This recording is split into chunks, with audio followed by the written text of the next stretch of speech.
Okay, it's getting late, but we're heading out now. We're gonna try to go to the city after bringing the car. I'm bringing my socks with me.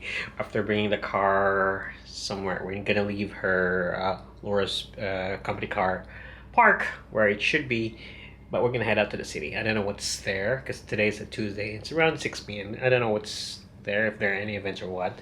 But yeah, this glass is making my eyes look blue, something like that. Anyway, let's go. Yeah. Kind of race heading in here, and I was ahead, and yeah, Huh? there she is. She was right in front of me, and I just didn't overtake. And, yeah, Where the fuck are you? so I was just waiting here for like 30 seconds, and yeah, I came in first. I'm so good. Oh, I wasn't recording. That was so bad. Costco life. Yeah.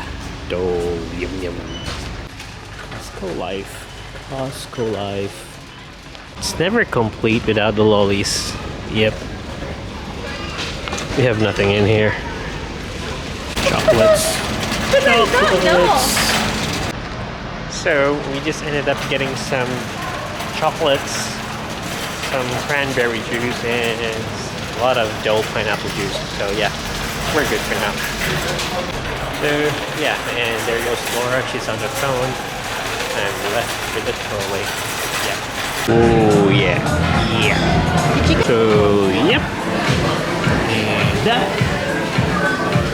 And yeah, eating.